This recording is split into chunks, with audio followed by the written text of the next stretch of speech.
Assalamualaikum warahmatullahi wabarakatuh. Salam KPU melayani, salam edukasi. Berjumpa lagi kita di podcast KPU Kota Malang dalam edisi membahas tentang sudut pandang hukum terhadap dana kampanye pemilu 2024. Saya sebagai host Nugroho Hadiwibowo, Kasubag Tekmas KPU Malang, dan saat ini telah hadir di hadapan kita narasumber terkait dengan tahapan dana kampanye pemilu 2024, yaitu Bapak Eko Kusworo Nugroho, Sarjana Hukum. Beliau adalah advokat, konsultan hukum, Direktur LPH Wahana. Teman-teman pemilih, untuk kita masuk ke dalam edukasi daripada materi tersebut, mari kita dengarkan sepintas bagaimana pandangan dari narasumber kita terhadap pengertian umum dulu dari apa itu dana kampanye. Monggo Pak Eko Kusworo, kami pergi. Okay. Silahkan. Terima kasih host Pak Nugroho ya. Sama-sama Pak Nugroho ini. Sebelumnya perkenalkan, nama saya Eko Kusworo Nugroho, Sarjana Hukum, dan saya berprofesi sebagai advokat, pengacara, konsultan hukum, juga Direktur LPH Wahana Pemalang. Juga di kepemiluan ini saya aktif di penggiat pemilu Rumah Demokrasi Pemalang. Pada siang hari ini, siang menjelang sore ini, alhamdulillah dapat berbincang di acara podcast yang diselenggarakan oleh KPU Kabupaten Pemalang. Perihal secara umum dana kampanye, seperti kita ketahui bersama bahwa pemilu tahun depan 14 Februari 2024 pastinya merupakan hajat bersama rakyat Indonesia, hajat yang harus kita laksanakan dengan sebaik-baiknya. Nah, hal yang sangat penting, walaupun ini mungkin tidak menjadi isu yang populer di kalangan masyarakat ya Pak ya, media massa, yaitu mengenai dana kampanye. Kenapa sih dana kampanye harus diatur? Apa sih dana kampanye? Pengaturan umumnya secara umum seperti apa? Nah, dana kampanye ini adalah sejumlah biaya berupa uang, barang, dan jasa yang digunakan peserta pemilu untuk membiayai kegiatan kampanye tentunya. Namanya ada tiga ya Pak ya, kampanye. Uang, barang, dan jasa. Ya, ada tiga, uang, barang, dan jasa. Nah, terus bagaimana mekanisme agar peserta kampanye ini secara benar ya Pak, artinya tidak melanggar hukum ketika berkenaan dengan dana kampanye ini. Tentu saja KPU dalam hal ini sudah memberikan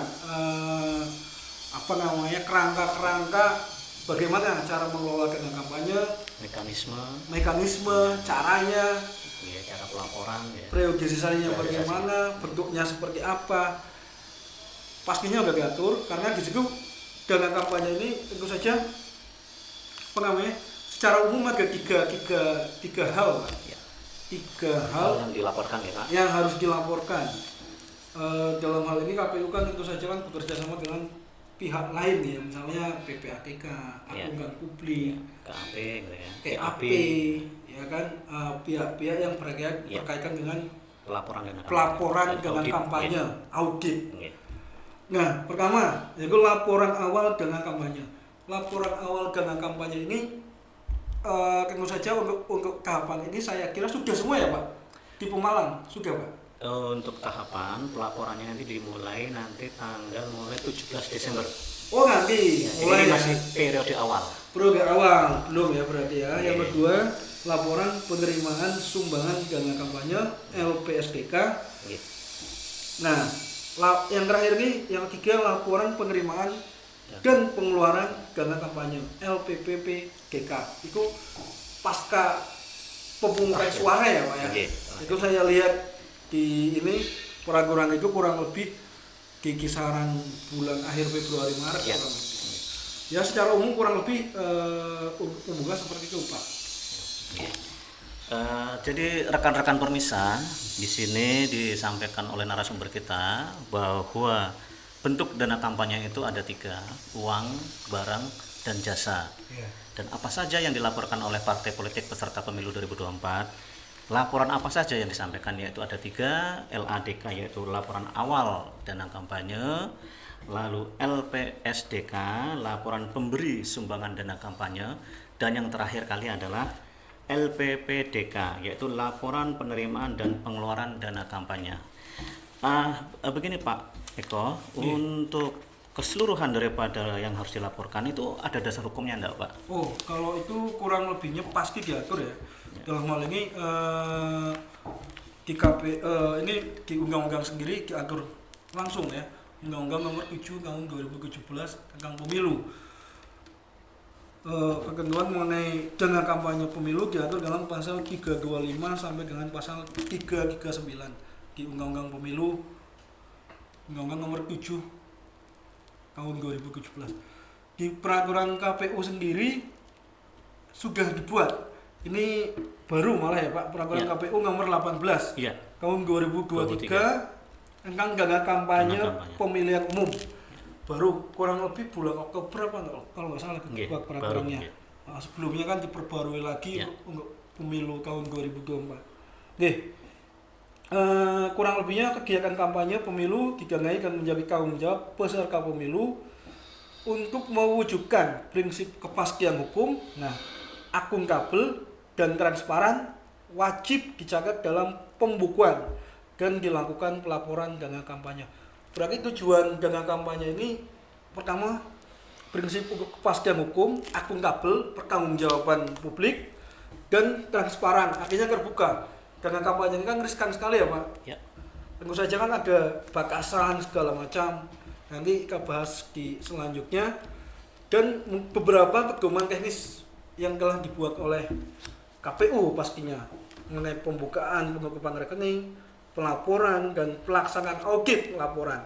Itu di PKPU ada pasal 115 PKPU 18/2023. Jadi substansinya bahwa apa sih hubungan antara pelaksanaan kampanye dengan dana kampanye, itu tadi yang disampaikan oleh narasumber kita adalah bahwa dalam pelaksanaan kegiatan kampanye itu harus ada dasarnya, yaitu pelaporan tentang anggarannya Pak. Betul. Ya, yaitu dana kampanye. Jadi ada kepastian hukumnya dan itu sebagai pertanggungjawaban kepada publik. Betul. Gitu ya Pak, singkatnya. Selanjutnya untuk kita tadi sudah bicara soal tadi ya pasal 35 tentang pasal 32 yang bentuk dengan dana kampanyenya tentang uang, barang dan jasa. Lalu kita ingin tahu nih Pak, apa saja bentuk sumbangan dana kampanye itu, apa saja bentuknya dan batasannya itu berapa? Monggo silakan Pak. Siap. Nah, tentu saja pertama mengenai ini kita harus tahu sumber dana kampanye dulu. Kalau pasangan calon dari parpol, sumbernya itu dari pasangan calon, dari partai politik, sumbangan pihak lain yang sah menurut hukum.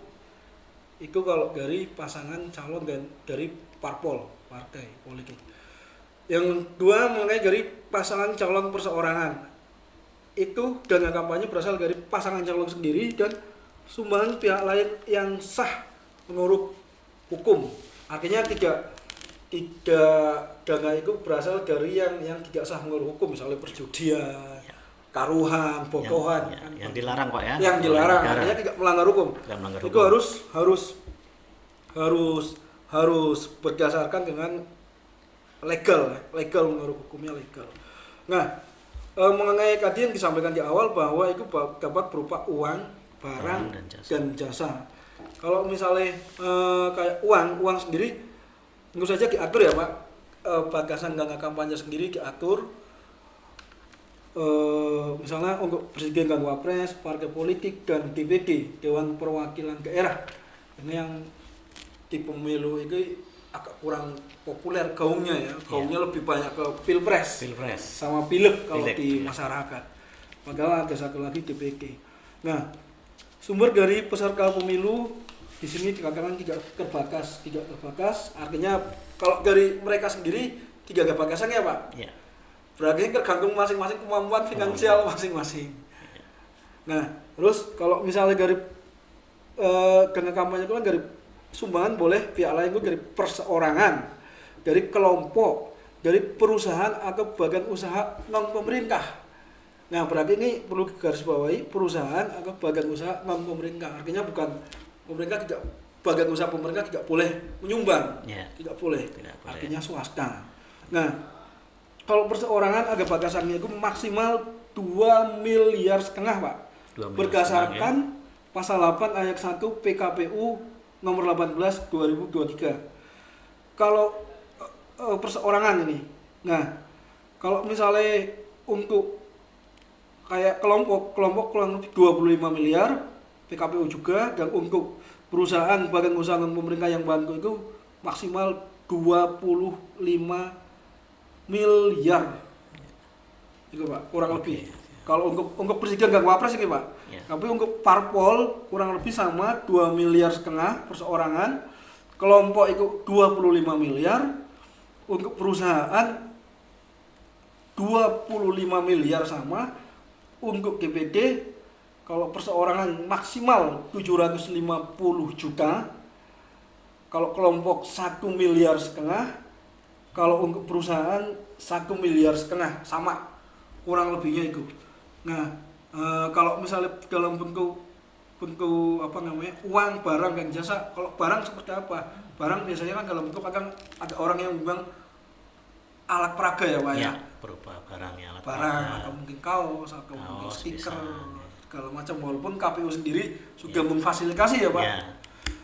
Terus kalau jasa mungkin konsultan segala macam yang sifatnya lebih ke ya sebenarnya pribadi kurang lebihnya itu Pak. Oke, begitu teman-teman, rekan-rekan pemirsa, bahwa semua sumber dana kampanye, batasan dana kampanye sudah cukup jelas diatur di PKPU nomor 18 tahun 2003. Khususnya tadi sumbangan apa saja, seperti apa yang bentuknya yang bisa disumbangkan oleh peserta partai politik sesuai pasal 31 ayat 1 huruf C tadi disampaikan, yaitu sumbangan bisa dari perseorangan, dari kelompok, perusahaan, atau badan usaha non pemerintah. Nah, sekarang kami ingin menanyakan Pak, kalau perseorangan tadi kan kira-kira apa saja Pak? Misalnya perseorangan itu dari calon tersebut, mungkin dari istrinya, keluarganya, atau apa, itu batasannya bagaimana Pak? Oh oke. Kalau ini sifatnya kumulatif ya Pak? Kumulatif. Artinya tidak bisa misalnya misal contoh caleg si A. Caleg si A ini mendapatkan bantuan dari orang namanya B. Terus ada yang bantu lagi C, orang lain. Nah, ketika membantu, batasan itu sifatnya kumulatif. Artinya tidak boleh, misalnya 10 orang lebih ini tidak boleh melebihi dari batasan ya tadi ya. Itu artinya tidak maksimal kan tadi kurang lebih kan berapa? Kalau perseorangan kan 2,5 miliar nih. Ya, total ya. Ya, totalnya. Artinya tidak boleh si A saya bantu 2,5 miliar, si B bantu 2,5 miliar, melebihi si dari C batas. itu sama saja kan? Ya. Artinya batasan ini nggak berlaku. Tapi misalnya 10 orang pun membantu harus maksimal kumulatifnya. 2,5. Kurang lebihnya itu Pak. Ya, teman-teman rekan-rekan pemilih, di sini yang disampaikan adalah batasan 2,5 miliar untuk sumbangan perorangan adalah bersifat akumulatif. Nah, ini bisa sumbangan dari individu, suami, istri, keluarga, calon, anak, atau dari pengurus partai politik juga bisa. Semua itu akan diakumulasi ke dalam batasan tadi 1,5 miliar. Oke, selanjutnya Pak, ini kita mau tanya ini Pak. Ini yang paling penting adalah itu tadi kan banyak ya Pak ya, ada LADK, ada LASDK, ada LPPDK. Itu periodisasinya bagaimana tuh Pak? Mohon dijelaskan Pak. Oke, siap. Ini kebetulan saya sudah mencari bahan juga. Artinya yang valid ya. Artinya periodisasi ini kan tadi disampaikan intinya itu kan ada 3 hal ya Pak ya. LATK, terus LPSDK, dan terakhir LPPDK. Nah, sebelum itu awal, mungkin di awal ya Pak, Ya. itu kan wajib ada namanya pembukaan RKDK Rekening, Pak. ya. Rekening khusus Dana kampanye. khusus. Ya, dan khusus ada. Tentu saja ini diatur. Terus penyampaian LATK kalau di jadwal yang pemilu 2024 ini 28 November sampai 23 sampai 10 Februari 2024. Itu pas masa kampanye, itu paslon atau parpol dan DPD. Itu 16 November 27 November 2003 sampai parpol DPD 7 Januari 2024. Berarti nanti ya Pak ya. Ya. Nah, itu diberi kesempatan ada perbaikan Ya. laporan awal dana kampanye. Itu tanggalnya juga kurang lebih sama di bulan Januari. Habis itu penyampaian LPSDK, laporan penerimaan sumbangan dana kampanye. Nah, ini yang tahap 2 Pak. Ya. LPSDK ini itu oleh paslon, parpol dan DPD. Ini 28 November 23 sampai 11 Februari 2024. Berarti saat kampanye berakhir ya Pak ya. Ya. 11 itu kan udah masuk hari ke-6 Iya. sampai tanggal 13. 3 hari sebelum Ya. pemungutan. Pelaksanaan sendiri kan hari Rabu tanggal 14 14 Februari. Nah, masa kenal 11 sampai dengan 13 Februari.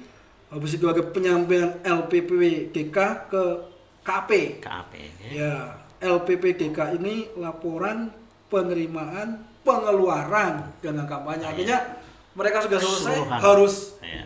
laporan harus Dilaporkan secara keseluruhan. keseluruhan Ya. penerimaan dan pengeluarannya. Ya kan, diaudit. Penyampaian hasil audit kepada peserta pemilu paling lama 7 hari setelah hasil audit diterima KP. Nah, ini apa namanya, nanti ada setelah semuanya beres pengumuman hasil audit, kemudian ada penutupan RKDK Pak. Itu penutupan rekening khusus dana kampanye. Nah, ini Juni malah Pak 2024 nanti, berarti kalau parpol Februari 2024 karena selesai dulu ya Pak. Iya, selesai Kalau dulu. ini kan kalau paslon kan kemungkinan putaran 2 kan ada ya Pak. Kemungkinan kurang. Ya, artinya ini lebih lama, Juni 2024. Kurang lebihnya itu. Oke, jadi rekan-rekan pemilih bahwa calon atau peserta partai politik pemilu 2024 itu wajib untuk melaporkan atau menyampaikan laporan awal dana kampanye. Dan dalam pelaporan itu nanti akan dicermati validitasnya daripada yang disampaikan oleh calon atau peserta partai politik kepada KPU. Nah, KPU juga nanti akan mencermati kesesuaian itu, nanti akan dikembalikan jika datanya belum valid, misalnya belum ditandatangani oleh pengurus atau belum ada laporan penerimaannya atau mungkin belum ada laporan pengeluarannya. Jadi prosesnya adalah akan dicermati dulu oleh KPU. Selanjutnya ini Pak tadi sempat menyampaikan KAP ya.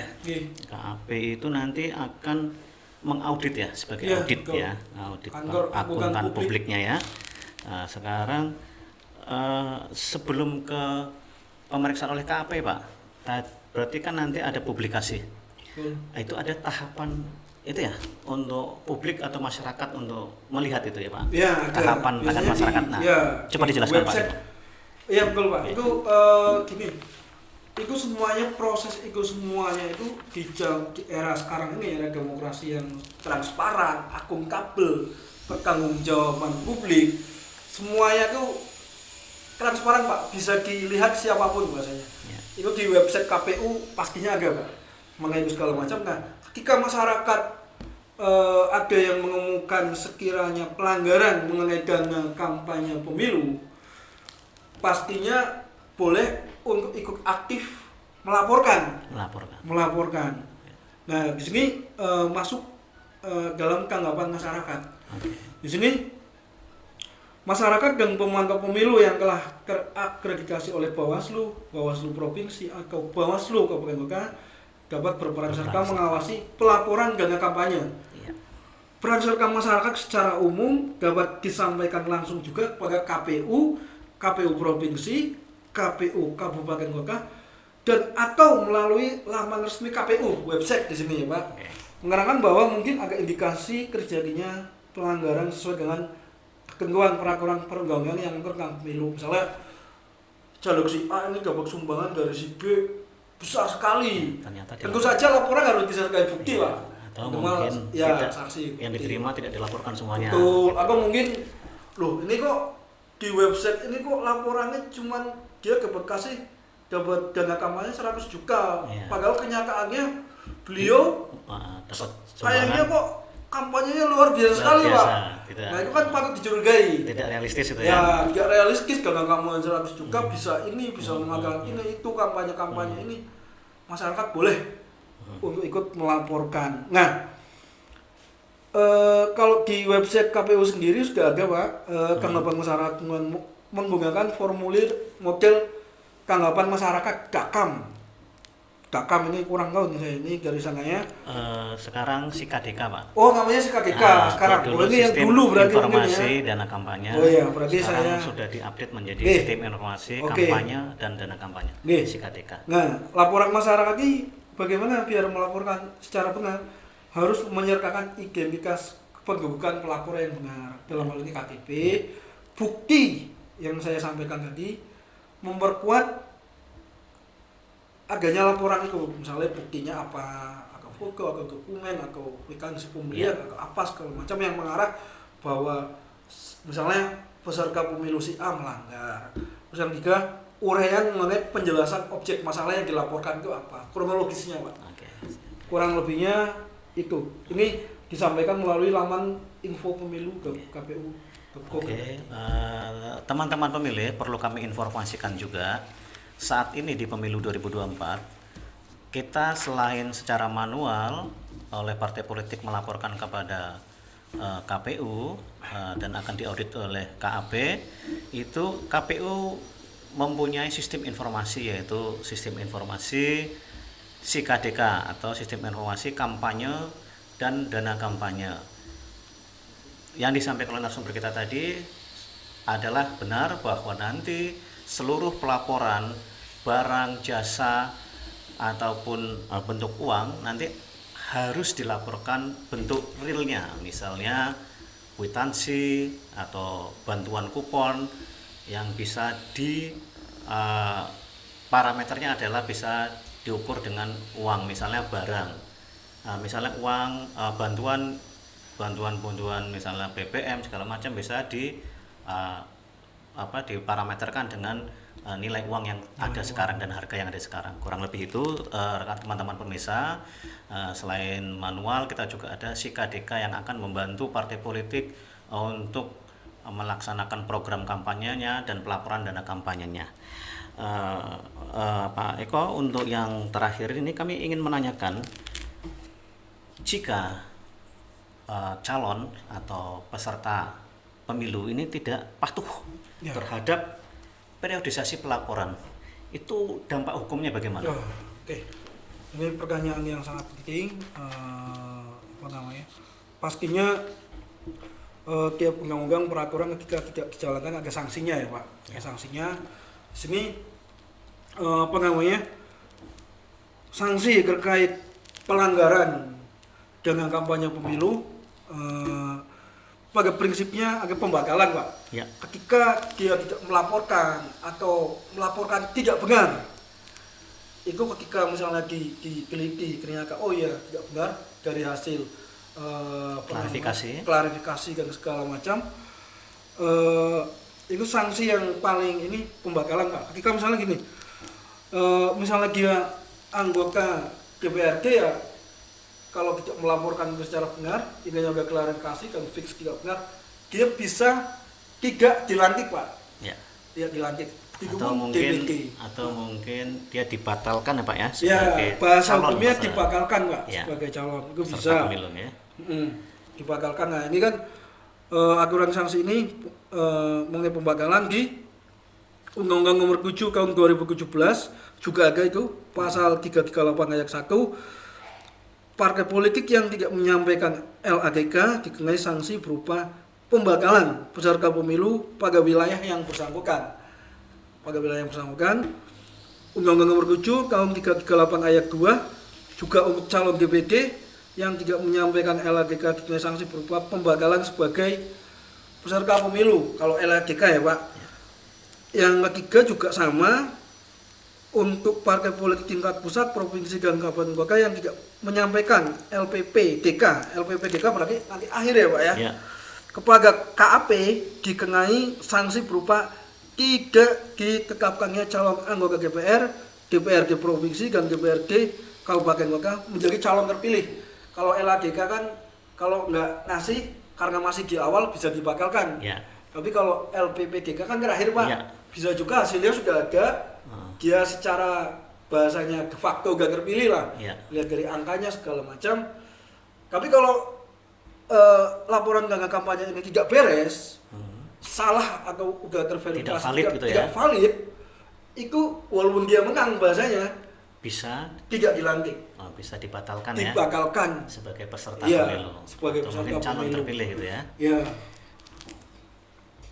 Oke, teman-teman pemilih, jadi di sini benar diatur di pasal 51 ayat 4 bagi partai politik yang tidak menyampaikan LADK sampai dengan batas waktu yang telah ditetapkan itu dikenai sanksi, yaitu pembatalan sebagai peserta pemilu pada wilayah yang bersangkutan. Karena kita di wilayah kabupaten, ya nanti dia akan dibatalkan sebagai peserta pemilu di tingkat pemilihan kabupaten. Nah, dan satu lagi juga ada lagi nih, peserta sekarang adalah perorangan. Jika perorangan itu melaporkan juga tidak sesuai, maka dia akan diberikan sanksi dengan ketentuan pidana perundang-undangan. Jadi hati-hati bagi perorangan ataupun calon atau peserta pemilu harus dan wajib menyampaikan laporan dana kampanye yang valid dan sesuai dengan realistis yang ada serta bisa dipertanggungjawabkan.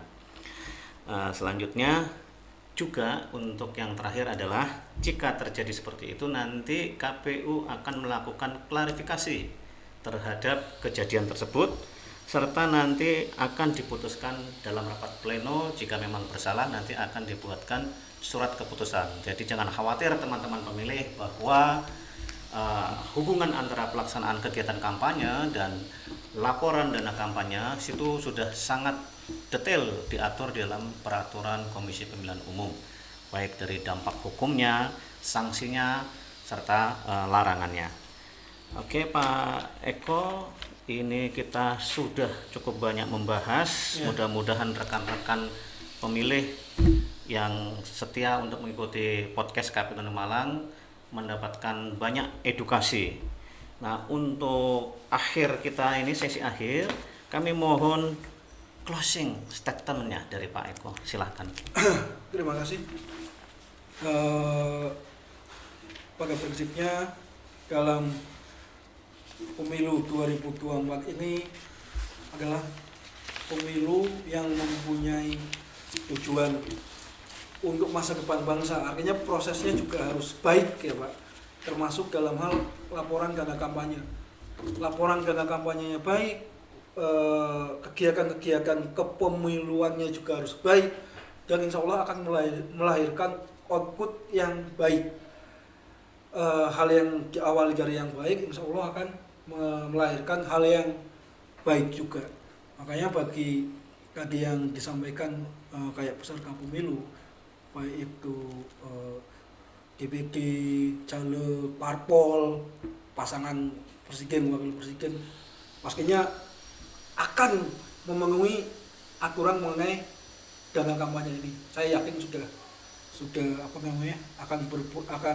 melakukan pelaporan yang sebaik-baiknya. Oke, menutup closing statement teman-teman pemilih bahwa rangkaian dari pelaporan dana kampanye itu nanti akan diaudit oleh lembaga resmi dari instansi dari pemerintahan Republik Indonesia, yaitu KAP, IAP yang sudah mempunyai kompetensi dalam bidangnya. Dan untuk diketahui juga bahwa apa akhir daripada pelaporan yang tidak valid dan tidak patuh itu adalah audit kepatuhan. Jadi ini juga nanti akan berimbas kepada partai politik. Jika laporannya dianggap oleh KAP tidak patuh, nanti akan menimbulkan miss atau menimbulkan sisi negatif apa ya Betul. bagi pemilih untuk memberikan suaranya ke partai politik tersebut. Jadi diharapkan kita baik peserta pemilu ataupun pemilih bisa sama-sama mengawal Pak ya. Betul, mengawal. Untuk pelaksanaan masa kampanye ini serta pelaporan dana kampanye. Kurang lebih itu nggih Pak. Nggih. Terima kasih Pak Eko Kusworo Nugroho yang telah banyak memberikan edukasi kepada kami terkait tentang tahapan dana kampanye dari sisi hukum serta hubungan pelaksanaan kampanye serta dengan dana kampanye. Mudah-mudahan rekan-rekan pemilih semua bisa dapat menambah wawasan, menambah pengetahuan serta edukasi terkait tentang tahapan kepemiluan, masa kampanye dan dana kampanye. Untuk menutup sesi ini, terima kasih atas atensi rekan-rekan pemilih seluruhnya yang ada di mana saja. Jangan lupa follow, subscribe, dan share di akun masing-masing.